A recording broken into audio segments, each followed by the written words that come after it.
.com।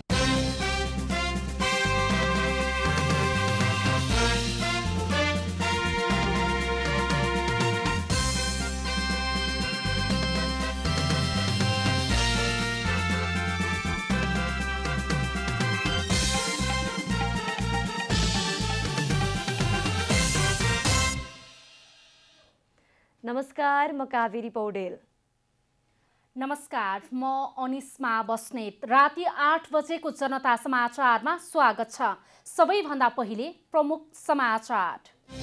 Kathmandu उपत्यकामा जारी निषेधाज्ञा एक साता थप। निजी सवारी साधनमा जोर बिजोर लागू, पसलहरू बार अनुसार खुल्ने। 14औं महाधिवेशनका लागि कांग्रेस सभापति देउवाद्वारा आफू निकट नेताहरूसँग छलफल। नेता निधिले पनि सभापतिको आकांक्षा राख्दा देउवालाई समस्या। बाढी पहिरोबाट मनाङमा ठूलो क्षति, दोलखाको तामाकोशी तटीय क्षेत्रमा तत्कालका लागि जोखिम टर्यो। सडकका कारण हेलम्बुमा राहत लान समस्या। ब्राजिलमा कोरोनाबाट मृत्यु हुनेको संख्या 5 लाख नाग्यो। खोप अभियान सुस्त हुँदा गम्भीर सङ्कट आउन सक्ने विज्ञहरूको चेतावनी। र युरोकप फुटबल अन्तर्गत आइतबार 2 खेल हुँदै इटालीले वेल्स र स्विजरल्यान्डले टर्कीको सामना गर्ने।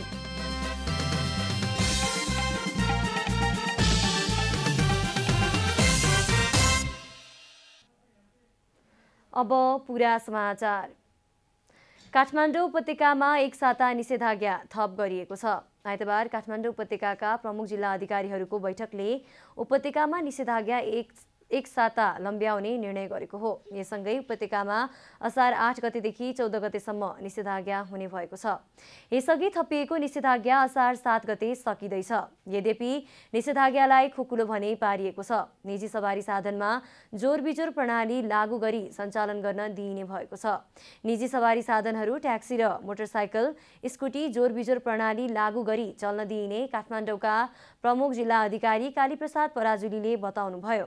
त्यस्तै पसलहरूलाई बिहान 11 बजेदेखि 4 बजेसम्म बार अनुसार सञ्चालन गर्न दिइने निर्णय भएको पनि उहाँले बताउनुभयो।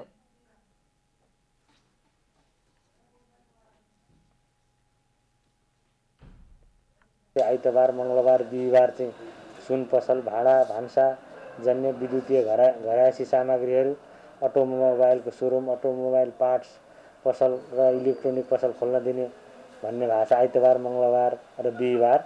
त्यसै गरी सोमबार, बुधबार र शुक्रबार डिपार्टमेन्टल स्टोरको ग्रोसरी कक्ष बाहेक अन्य पसलहरू जस्तै अब खेलकुद सामग्रीको पसल, कपडा, जुत्ता, fancy, cosmetic, sari, gift item, tailoring यो चाहिँ खोल्न दिने भन्ने निर्णय भएको छ। निजी सवारी साधनहरू जस्तै अब त्यसमा कार, जिप, भ्यानमा चाहिँ बढीमा 4 जनासम्म राखेर सञ्चालन गर्न दिने, जोर बिजोर प्रणाली लागू गर्ने भन्ने निर्णय भएको छ। उहाँका अनुसार आइतबार, मङ्गलबार र बिहिबार सुन पसल, भाडा भान्साजन्य विद्युतीय घरसाई सामग्री, अटोमोबाइल सोरुम, अटोमोबाइल पार्ट्स पसल, इलेक्ट्रोनिक पसल, मोबाइल तथा कम्प्युटर पसल खोल्न दिइनेछ। त्यस्तै सोमबार, बुधबार र शुक्रबार डिपार्टमेन्टल स्टोर, ग्रोसरी बाहेक अन्य सपिङ मल र खेलकुद सामग्री पसल, कपडा, जुत्ता, fancy, cosmetic, sari, gift item र टेलरिङ खुल्न दिइने निर्णय भएको उहाँले जानकारी दिनुभयो। त्यस्तै खाद्यान्न, दूध तथा दुग्धजन्य पदार्थ, फलफुल, तरकारी, माछा, मासु, पूजा सामग्री बिक्री वितरण गर्ने पसलहरू तथा डिपार्टमेन्टल स्टोर, ग्रोसरी, पुस्तक पसल, स्टेसनरी पसल दैनिक 11 बजेसम्म खोल्न दिइनेछ। निर्माणजन्य सामग्रीको पसल बिहान 11 बजेदेखि अपराह्न 6 बजेसम्म र अनलाइन डेलिभरी, टेकअवे र सवारी साधन मर्मत वर्कसप साँझ 7 बजेसम्म खोल्न दिइने प्रमुख जिल्ला अधिकारी पराजुलीले जानकारी दिनुभयो। विकास निर्माण र सार्वजनिक सेवा प्रवाहसँग सम्बन्धित सबै सरकारी कार्यालयहरूले स्वास्थ्य मापदण्डको पालना हुने व्यवस्था मिलाई आलो पालो प्रणाली कायम गरी न्यूनतम जनशक्ति प्रयोग गरी सेवा प्रवाह सुचारू गर्ने निर्णय पनि भएको छ। निषेधाज्ञाकै बीच काठमाडौँका सडकमा चहल पहल बढेको छ। कोरोना भाइरस संक्रमण रोकथामका लागि सरकारले गत वैशाख 16 देखि घोषणा गरेको निषेधाज्ञा सम्पन्न नभए पनि काठमाडौँ लगायत देशभरका सडकमा सवारी लगायतको मानिसको चहल पहल बढ्न थालेको छ। काठमाडौँ उपत्यकामा 8 गते मंगलबारदेखि निषेधाज्ञा खुकुलो हुने पूर्व जानकारीका कारण पनि आवागमन बढेको पाइएको छ। असार 1 गतेदेखि केही खुकुलो बनाइएको यो अवधिमा प्रशासनले खाद्यान्न, तरकारी, फलफूल, मासु, खानेपानी लगायत पसल र डिपार्टमेन्टल स्टोर बिहान 11 बजेसम्म खोल्न छुट दिएको थियो। यसै कारण पनि सडकमा सवारी चाप र बजारको चहल पहल ह्वात्तै बढेको छ।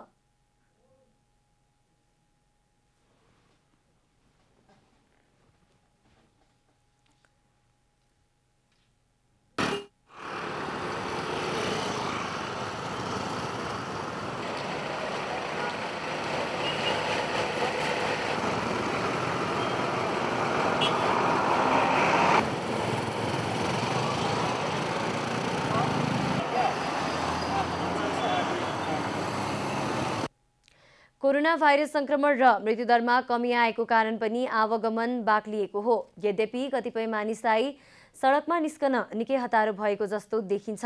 सरकारले अत्यावश्यक बाहेक घर बाहिर निस्केर भिडभाड गर्दा फेरि संक्रमण बढ्ने सम्भावना पनि देखिएको छ। गृहमन्त्री खगराज अधिकारीले विपद व्यवस्थापन, कोभिड-19 रोकथाम तथा न्यूनीकरण र शान्ति सुरक्षाको सम्बन्धमा सातै प्रदेशका आन्तरिक मामिला तथा कानुन मन्त्रीहरूसँग छलफल गर्नुभएको छ। मन्त्री अधिकारीले आइतबार सातै प्रदेशका आन्तरिक मामिला तथा कानुन मन्त्रीहरूसँग गृह मन्त्रालयमा मनसुन पूर्व तयारी र यसको व्यवस्थापनको सम्बन्धमा शान्ति सुरक्षा र कोभिड-19 को व्यवस्थापनलाई प्रभावकारी बनाउनका लागि छलफल गर्नुभएको हो। छलफल भएको गृह मन्त्रालयका प्रवक्ता जनकराज दाहालले बताउनुभयो। छलफलका क्रममा मन्त्रीहरूले विपद प्रतिकार्यलाई कसरी प्रभावकारी बनाउन सकिन्छ र छिटो उद्धार गर्न सकिन्छ त्यसतर्फ ध्यान दिनुपर्ने धारणा राख्नु भएको प्रवक्ता दाहालले जानकारी दिनुभयो। प्राप्त सुझावलाई ध्यानमा राखेर प्रभावकारी कार्यान्वयन गर्ने र समन्वयलाई बढाउने गरी छलफल केन्द्रित भएको दाहालले बताउनुभयो। कोभिड व्यवस्थापनको सन्दर्भमा भएका प्रयासहरू र चाहिँ अहिलेको विपद प्रतिकार्य योजना कार्यान्वयनको सन्दर्भमा भएका प्रयासहरूको बारेमा चाहिँ विस्तृत रूपमा छलफल पनि भयो र समग्रतामा माननीय मन्त्रीज्यूको के थियो भने अब यो अहिलेको विपदलाई चाहिँ कसरी प्रभावकारी रूपमा चुस्त दुरुस्त ढङ्गले चाहिँ कार्यान्वयनमा ल्याउन सकिन्छ र छिटो उद्धार राहतमा जुट्न सकिन्छ यो विषयमा चाहिँ ध्यान जानुपर्ने कुरा राख्नुभयो। छलफलका क्रममा गृह मन्त्रालयको विपद समन्वय महाशाखा र विपद व्यवस्थापन प्राधिकरणको तर्फबाट विपद व्यवस्थापन र प्रतिकार्य योजनाको सम्बन्धमा प्रस्तुति राखिएको पनि उहाँले जानकारी दिनुभयो।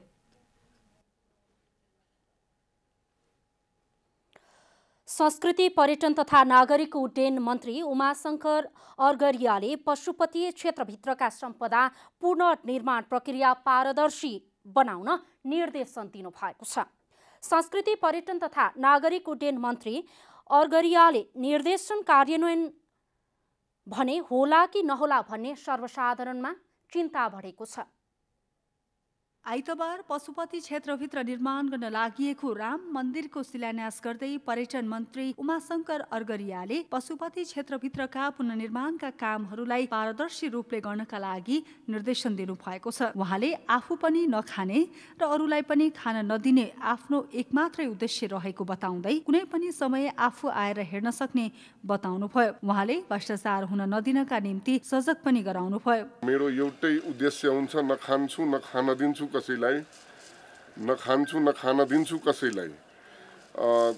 त्यतातिर एकदम पारदर्शी रूपले गर्नु होला, नत्र जति बेला पनि म आफै आएर हेर्न सक्छु, चेक गर्न सक्छु।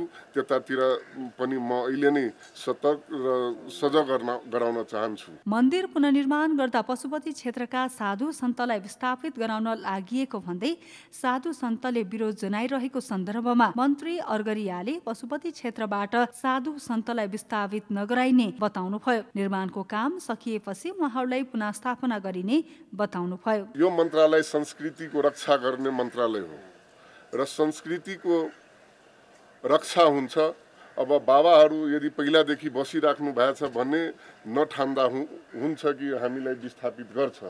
र यो कुरामा यदि बाबाहरूलाई यदि विश्वासै अब केमा गर्न सकिन्छ, मन्त्रालय पनि एकदम एक्टिभ भएर बाबाहरूको साथमा हुन्छ र यो बनिसकेपछि बाबाहरू पुनः स्थान दिइनेछ। पशुपति क्षेत्र विकास कोषका सदस्य सचिव डाक्टर प्रदीप ढकालले पशुपति क्षेत्रलाई तपोभूमिका रूपमा विकास गर्ने ध्येय रहेको बताउनुभयो। यो क्षेत्रमा विगतदेखि नै एउटा प्रवचनको श्रृङ्खलाहरू चलिरहन्थ्यो।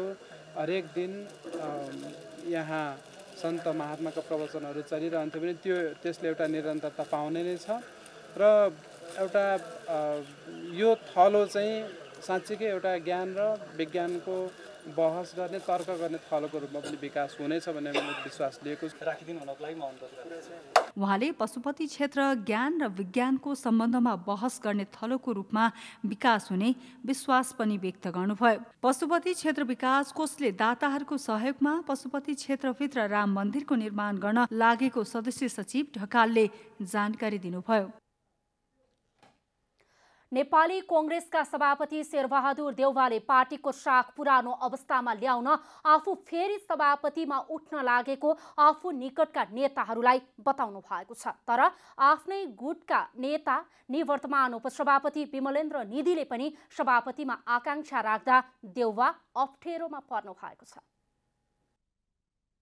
आसन्न नेपाली कांग्रेसको 14औं महाधिवेशनको मिति नजिकिएसँगै दोस्रो पटक सभापतिमा उठ्ने आकांक्षा बनाउनु भएका सभापति शेरबहादुर देउवाले आफू निकटका नेताहरूसँग छलफल सुरु गर्नु भएको छ। सभापति देउवालाई संस्थापन इतर भन्दा पनि आफ्नै गुटका नेता निवर्तमान उपसभापति विमलेन्द्र निधिले पनि सभापतिमा आकांक्षा राख्दा आफू अप्ठेरोमा परेको बताउनु भएको छ। देउवाले पार्टीको साख पुरानो अवस्थामा ल्याउन आफू फेरि सभापतिमा उठ्न लागेको बताउनु भएको हो। आइतबार आफू पक्षीय बागमती र गण्डकी प्रदेशका केन्द्रीय नेताहरूलाई बोलाएर देउवाले 14औं महाधिवेशनमा सहयोगको आग्रह गर्नुभयो। पार्टीको पूर्ववत साख फर्काउन देशको तरल राजनीतिलाई ट्र्याकमा ल्याउन आफ्नो उम्मेदवारी हुने देउवाको दाबी छ। देशमा प्रणाली फेर्न र संकटबाट पार लगाउन कांग्रेसको निर्णायक भूमिका रहेको स्मरण गर्दै सभापति देउवाले त्यो भूमिका आफ्नो नेतृत्वमा सम्भव हुने दाबी गरेको देउवा निकट नेता मिन विश्वकर्माको भनाइ छ।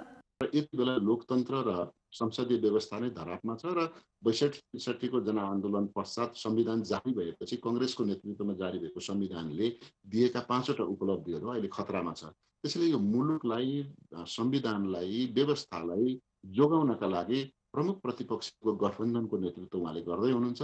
त्यसको निरन्तरताका लागि कांग्रेसको पनि नेतृत्व आवश्यक भएको हुनाले अहिले उहाँको उम्मेदवारी दिनु परेको होला भन्ने मलाई पनि लागेको छ र उहाँले पनि औपचारिक रूपमा केही कामहरू मेरा बाँकी छन्, म त्यो पूरा गरेर छोड्छु भन्नुभएको छ। तर देउवाकै खास मानिनु भएका उपसभापति विमलेन्द्र निधिले नै सभापतिमा आफू चुनाव लड्ने भन्दै चुनौती गरिसकेको अवस्थामा देउवा आफ्नै समूहबाट अप्ठेरोमा पर्नु भएको छ। निधिले पनि सभापतिमा दावेदारी प्रस्तुत गरे देउवा पराजित हुने जोखिम बढ्ने भन्दै निधिलाई मिलाउन पार्टीकै नेता कार्यकर्ताले सुझाव दिइरहेका छन्। तर यसपटक निधि देउवालाई सहयोग गर्ने मनस्थितिमा नरहेको उहाँ निकट नेताहरूले बताइरहेका छन्। देउवाको नेतृत्व उपयुक्त हुने टिम मिलाएर अघि बढ्न सुझाव दिएको नेता विश्वकर्माको भनाइ छ।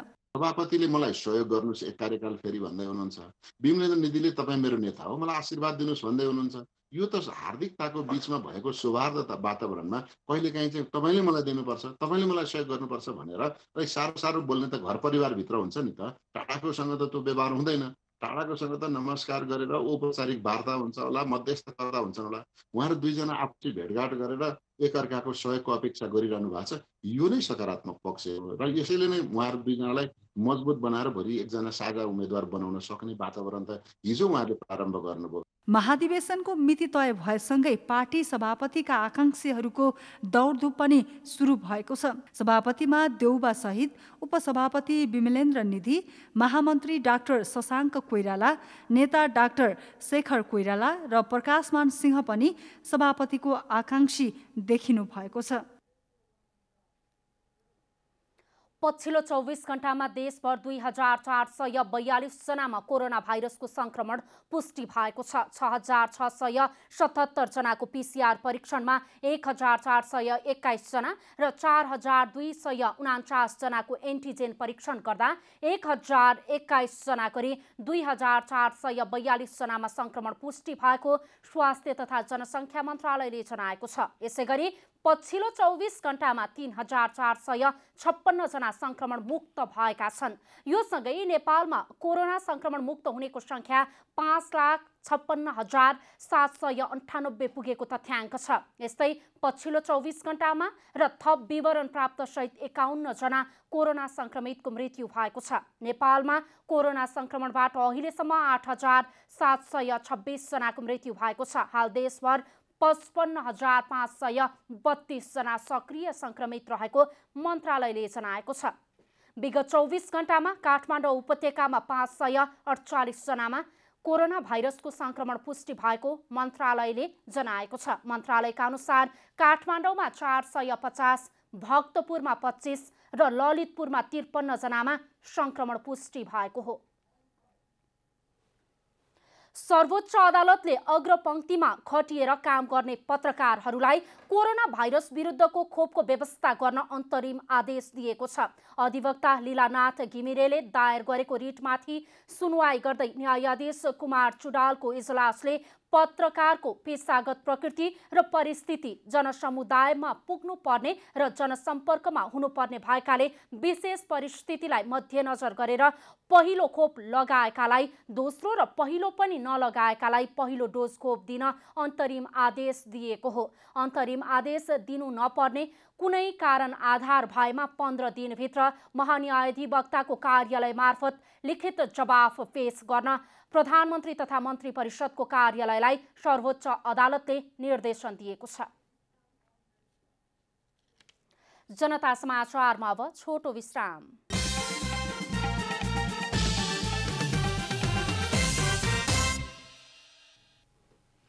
जनता समाचारमा अब थप समाचार। जेठ 31 गतेदेखि परेको अविरल वर्षाका कारण मनाङको सदरमुकाम चामे, धारापानी र ताल क्षेत्रमा ठूलो क्षति पुर्याएको छ। भारी वर्षासँगै मर्स्याङ्दी नदी र स्थानीय ठाडे खोलाहरूमा आएको बाढीले मनाङका अधिकांश स्थानको विद्युत आपूर्ति, सञ्चार सेवा अवरुद्ध छ भने मानिसहरू एक गाउँपालिकाबाट अर्को गाउँपालिकासम्म हिँडडुल गर्न समेत नसक्ने भएका छन्। मर्स्याङ्दी नदी र दुधखोलामा आएको बाढीले धारापानीमा रहेको नासोङ गाउँपालिकाको कार्यालय, प्रहरी चौकी र बैंक रहेको भवन समेत बगाएको छ भने पुरानो धारापानी बजार पूर्ण रूपमा क्षतिग्रस्त बनेको छ। बेसी सहर चामे सडक खण्ड अन्तर्गतका विभिन्न स्थानमा पहिरोले अवरुद्ध भएको छ भने फूलहरू पनि बगाएको छ। यता सरकारले नेपाली सेनाको MI 17 हेक्टर मार्फत पठाएको राहत सामग्री सत्तारूढ दलका सांसदले आफू खुसी वितरण गर्ने गरेको र नेकपा एमालेको प्रचार प्रसार गर्ने गरेको भन्ने जस्ता गुनासो समेत आउन थालेका छन्।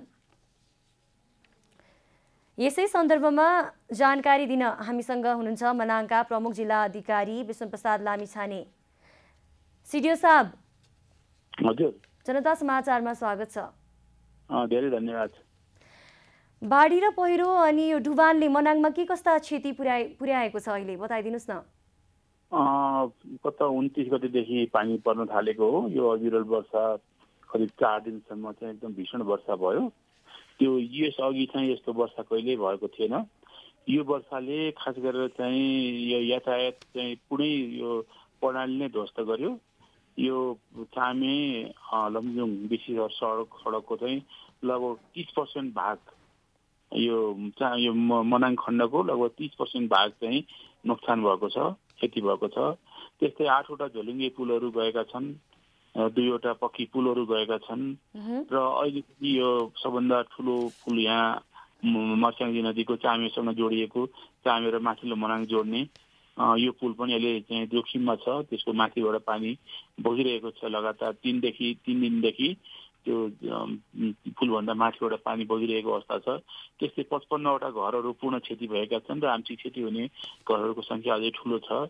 यहाँले भने यसरी क्षति भइरहेको छ, अहिले त्यहाँको मौसमी अवस्था चाहिँ कस्तो छ? अहिले पानी रोकिएको छ कि छैन, के छ? हिजोसम्म पानी परि नै रहेको थियो। आज चाहिँ पानी परेको छैन, यो सिमसिमे मात्रै पर्यो, खासै पानी परेन। तर चाहिँ 3 बजेपछि मौसम अलिकति चाहिँ बिग्रेर बादल लागेको छ, अलिकति कुहिरो लागेको अवस्थाहरू छ। त्यसले गर्दाखेरि चाहिँ अब त्योभन्दा अगाडि जुन हेलिकप्टर सेवाहरू भइरहेका थिए त्यसपछि चाहिँ अब रोकिएको छ र यहाँ MI 17 हेलिकप्टर जुन राहतको सामग्री बोकेर आएको थियो त्यो अहिले चामेमै छ। जस्तो त्यो मौसमको कारणले थप चाहिँ यो वितरण गर्न सकिएन र फर्किन पनि सकेको छैन। जस्तो हाल बाढी पीडितको अवस्था के कस्तो रहेको छ? बाढी पीडितहरूको अवस्था करिब 1000 जना विस्थापित छन् यहाँ र अर्को एउटा विस्थापित मात्रै नभएर जो विस्थापित नभएका केही नभएका व्यक्तिहरू पनि छन्, त्यसको सप्लाई चेन टुटेको छ।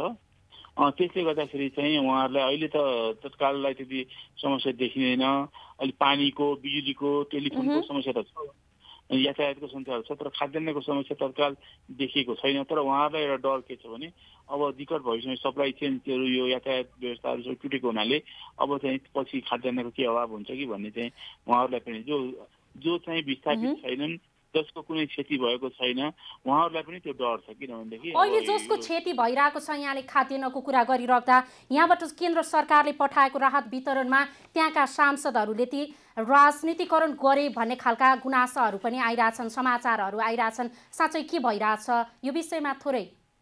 खोइ राजनीतिकरण भएको त म त्यति थाहा पाएको छैन मैले, किनभने अब राहतको सामग्री ल्याएर वितरण गर्दाखेरि त्यो चाहिँ के भने सम्बन्धित व्यक्तिले पाउने हो, पीडितले पाउने हो होइन। अब पीडितले पाउने कुराहरूमा अब त्यो खाद्यान्नको रङमा चाहिँ राजनीति हुँदैन होला भन्ने मलाई लाग्छ होइन। अब वितरण गर्ने सन्दर्भमा चाहिँ विभिन्न अब नेताहरू आउनु भएको छ, वितरण गर्नु भएको छ, त्यो देखिएको छ।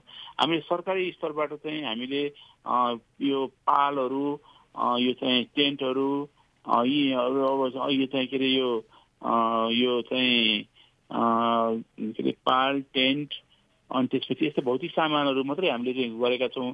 खाद्यान्न अहिलेसम्म चाहिँ सरकारी स्तरबाट चाहिँ हामीले दिनु परेको छैन। हामी न्यूनतम रूपमा कसैले पाएन भनेदेखि त हामी सरकारी स्तरबाट गर्छौँ नै, तर चाहिँ अब समुदाय स्तरबाट, स्थानीय तहबाट र चाहिँ कुनै अब भनौँ न समाजसेवीहरूले अब उहाँहरूले चाहिँ ल्याएर दिएको कुरालाई चाहिँ अब हामीले रोकावट चाहिँ गरेका छैनौँ। उहाँहरूले वितरण गरिराख्नु भएको छ, त्यो चाहिँ अवस्था हो। तर त्यस्तो राजनीतिकरण नै भनेर चाहिँ भन्न मिल्दैन। विभिन्न दलका नेताहरू आउनु भएको छ, वितरण गर्नु भएको छ, त्यसलाई एउटा त्यो चाहिँ यसरी चाहिँ पीडितलाई खाइदै भएको छ। त्यसमा त के राजनीति? जानकारीका लागि धन्यवाद। उहाँ हुनुहुन्थ्यो मनाङका प्रमुख जिल्ला अधिकारी विष्णुप्रसाद लामिछाने। हामीलाई मनाङको अहिलेको अवस्थाबारे जानकारी गराउँदै हुनुहुन्थ्यो। हामी जनता समाचारमा छौँ। अब थप समाचार। असार 1 गतेको बाढीले सबैभन्दा धेरै क्षति पुर्याएको सिन्धुपाल्चोकको हेलम्बु गाउँपालिकामा राहत लैजान समस्या भएको छ। मेलम्ची नगरपालिकाका केही ठाउँ र हेलम्बुका अधिकांश स्थानमा नदीले सडक कटान गरेका कारण स्थलमार्गबाट राहत सामग्री लैजान समस्या भएको हो।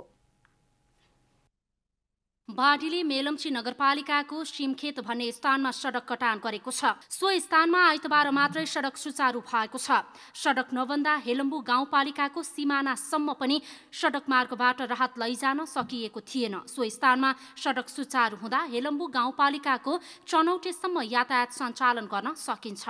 चनौटेमा रहेको रातो पुल पनि जोखिम युक्त भए पनि यातायात भने सञ्चालन भइरहेको छ। हेलम्बु गाउँपालिकाका अध्यक्ष निमा ग्याल्जेन शेर्पाले चनौटेको पुललाई बचाउन सके राहत र पुनर्स्थापनाको काममा सजिलो हुने बताउनुभयो। पीडित ठाउँमा पुग्नु पर्यो भने त्यो ठाउँमा पुर्याइरहेछ।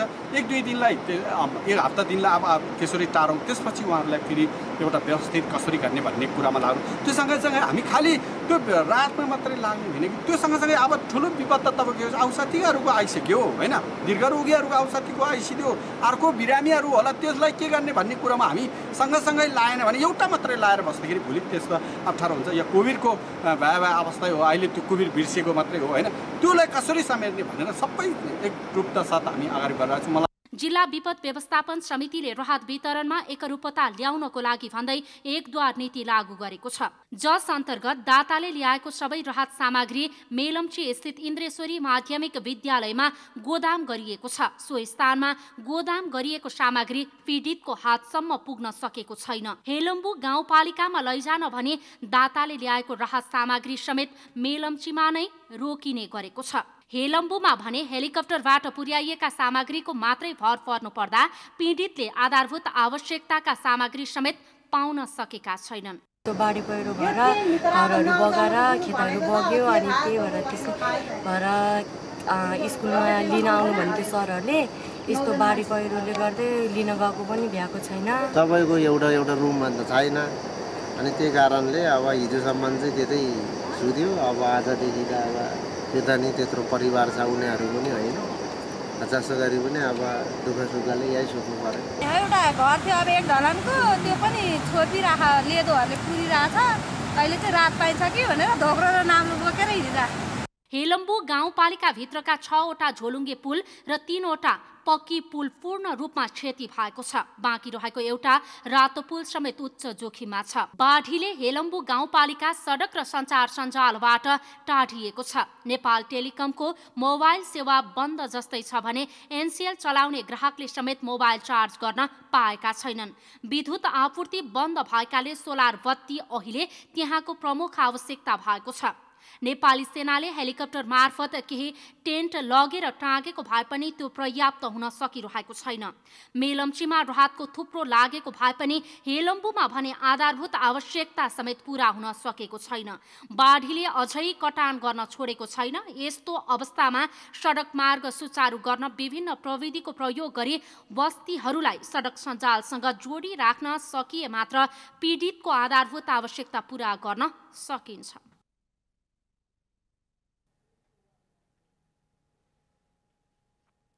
दोलखाको तामाकोसी तटीय क्षेत्रको समस्या तत्कालका लागि हटेको छ।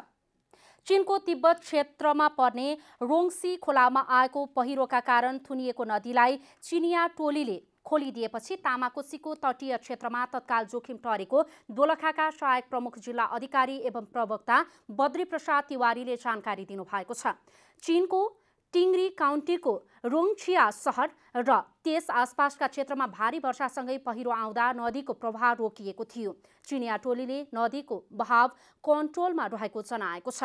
चिनिया टोलीले थुनिएको नदीलाई बिस्तारै खोलिदिएपछि तामाकोसी नदीमा पानीको बहाव पनि बढेको छ। तामाकोसी नदीमा हिजो राति 260 घनमिटर प्रति सेकेन्ड पानी थियो। आइतबार बिहान 5:30 गरिएको मापनमा जल सतह 197.8 रेकर्ड गरिएको र पानी डिस्चार्ज 260 घनमिटर प्रति सेकेन्ड रहेको सहायक प्रमुख जिल्ला अधिकारी तिवारीले जानकारी दिनुभयो।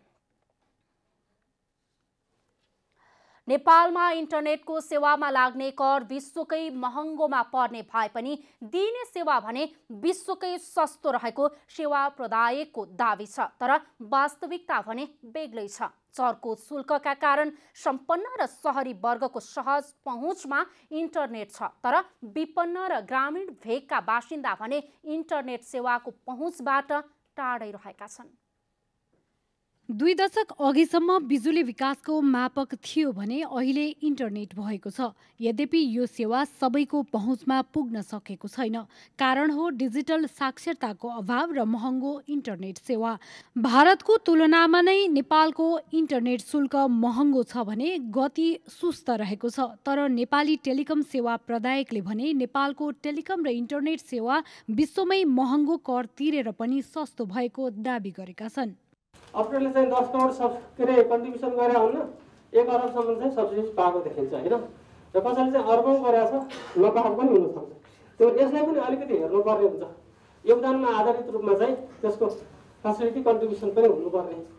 इन्टरनेट प्रयोग बापत उपभोक्ताले तिर्नुपर्ने शुल्कमा इन्टरनेट ब्यान्डविथ, पूर्वाधार, बिजुली, जनशक्ति लगायतको खर्च जोडेपछि इन्टरनेटको शुल्क निर्धारण हुन्छ। त्यससँगै इन्टरनेट सेवा खरिदको क्रममा तिर्नुपर्ने करको मुख्य भूमिका रहन्छ। इन्टरनेट सेवा प्रदायकहरूले इन्टरनेट सेवामा करिब 10 ठाउँमा 46% कर बुझाउन परेको भन्दै कनेक्टिभिटी ग्याप घटाउन र डिजिटल गरिबी घटाउन करको दर घटाउनु पर्ने माग गरेका छन्।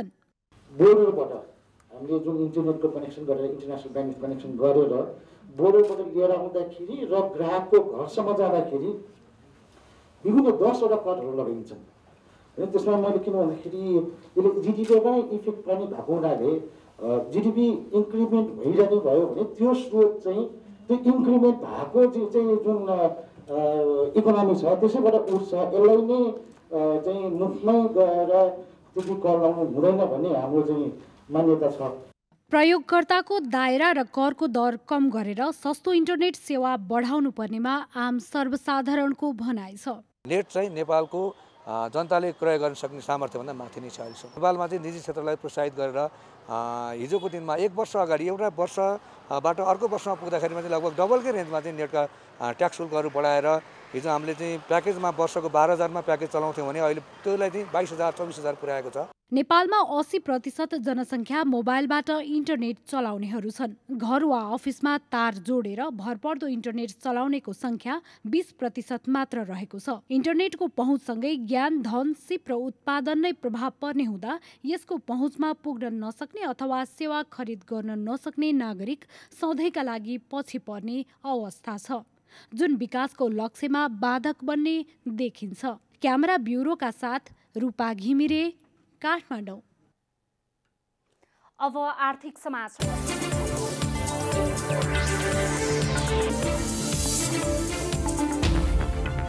साताको पहिलो दिन आइतबार शेयर बजारमा अधिकांश कम्पनीको शेयर मूल्यमा उच्च गिरावट देखिएको छ।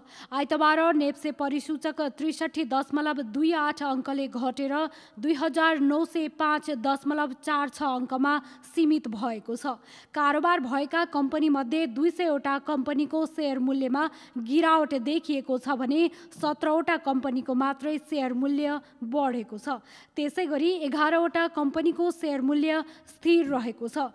बजारमा 2,73,44,511 किता शेयर 11,81,94,28,288 रुपैयाँमा कारोबार भएको छ। बजारमा विकास बैंक, फाइनान्स कम्पनी र जलविद्युत कम्पनीको शेयरमा ठूलो गिरावट देखिएको छ। आइतबारको कारोबारमा union hydropower limited, Shri investment finance, Varun hydropower, Nepal hydro developers र खानीखोला हाइड्रोपावर कम्पनीले सबैभन्दा बढी गुमाएका छन्। नेपाल धितोपत्र बोर्ड विरुद्ध सर्वोच्च अदालतमा परेको रिटमा अदालतले अन्तरिम आदेश जारी गर्न अस्वीकार गरेको छ। आइतबार भएको सुनवाईमा न्यायाधीश डाक्टर कुमार चुडालले निवेदकको निर्विवाद हकमा असर नपरेको भन्दै अन्तरिम आदेश जारी गर्न नपर्ने आदेश जारी गरेको हो। अधिवक्ता रबिन बहजुले धितोपत्र बोर्डका विरुद्धमा सर्वोच्च अदालतमा रिट दर्ता गर्नुभएको थियो। रिटको सुनवाई गर्दै बोर्डले विपक्षी बोर्डलाई आदेश प्राप्त भएको मितिले बाटोको म्याद बाहेक 15 दिनभित्र किन अन्तरिम आदेश जारी गर्न नपर्ने हो भन्ने आधार कारण सहित पेश गर्न भनेको छ। शेयर बजारको नियामक निकाय धितोपत्र बोर्डले असार 1 गते एक सूचना जारी गर्दै 51वटा सूचीकृत कम्पनीमा शेयर मूल्य बढाउन आन्तरिक चलखेल, कर्नरिङ, इन्साइडर ट्रेडिङ भएको भन्दै अध्ययन तथा अनुसन्धान जारी राखेको अभिव्यक्ति दिएको थियो। नेपाली बजारमा आइतबार पनि सुन चाँदी दुवैको मूल्य घटेको छ। नेपाल सुन चाँदी व्यवसाय महासङ्घका अनुसार शुक्रबारको तुलनामा आइतबार सुनको मूल्य तोलामा 800 र चाँदीमा 15 रुपैयाँले घटेको हो। महासङ्घका अनुसार आइतबार छापावाला सुनको मूल्य प्रतितोला 90,000 रुपैयाँ र तेजाबी सुन 89,550 रुपैयाँ कायम भएको छ। त्यस्तै चाँदीको मूल्य प्रतितोला 1,290 रुपैयाँ कायम भएको छ। अन्तर्राष्ट्रिय बजारमा सुन प्रति औँस 1,764 डलर हाराहारीमा कारोबार भइरहेको छ।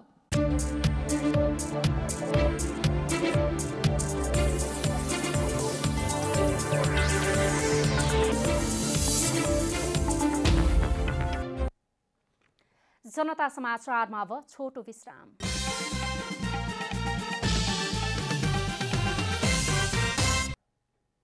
अब खेलकुद समाचार।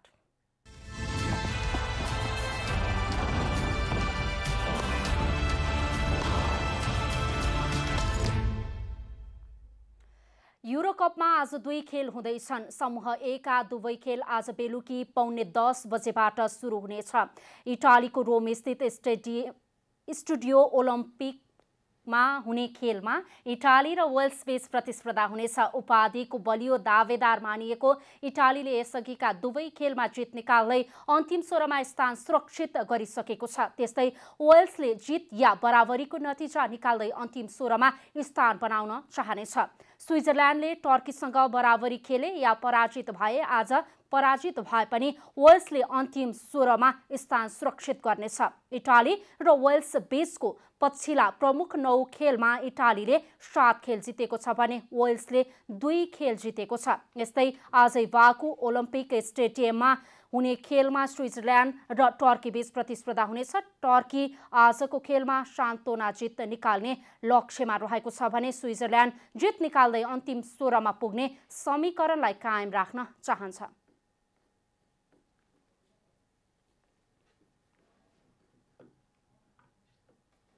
अब मौसम समाचार।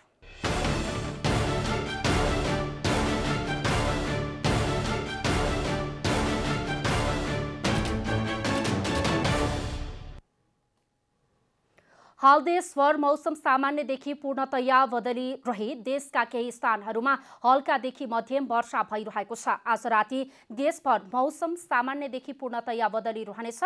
देशका धेरै स्थानहरूमा हल्कादेखि मध्यम वर्षाको सम्भावना रहेको जल तथा मौसम पूर्वानुमान महाशाखाले जनाएको छ। अब देशभरका विभिन्न स्थानका मौसम सम्बन्धी थप विवरण।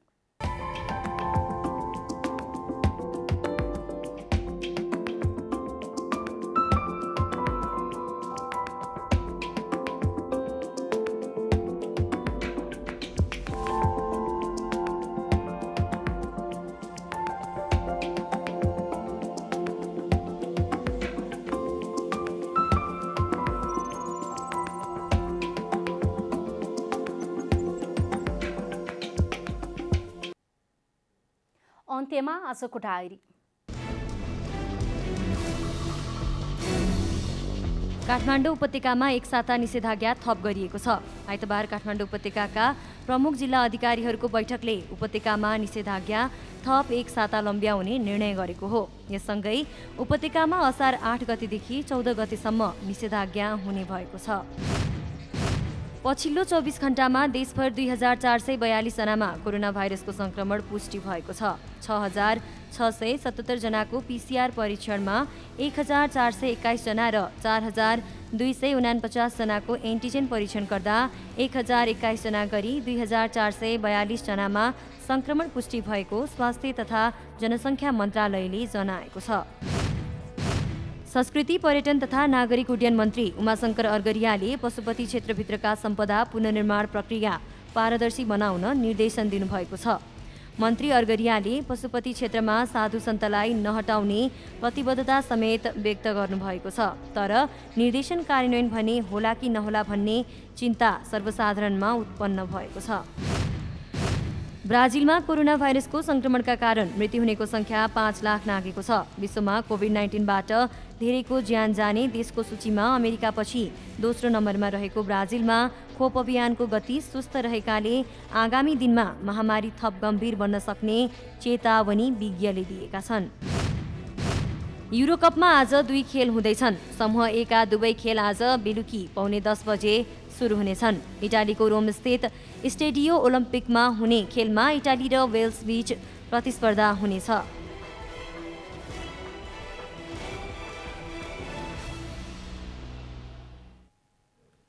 जनता समाचार अहिलेलाई यति नै। जनताद्वारा जनताका लागि प्रसारित जनता टेलिभिजनका कार्यक्रमहरू युट्युब, ट्विटर, फेसबुक र हाम्रो वेबसाइट जनतासमाचार.com मा पनि पढ्न र हेर्न सक्नुहुनेछ। सूचनामा तपाईको सहभागिता, समयमा समाचार हाम्रो प्रतिबद्धता। कोरोना भाइरसको संक्रमणबाट बच्न नियमित रूपमा हात धौँ, भिडभाडबाट टाढै रहौँ, मास्कको अनिवार्य प्रयोग गरौँ। नमस्कार।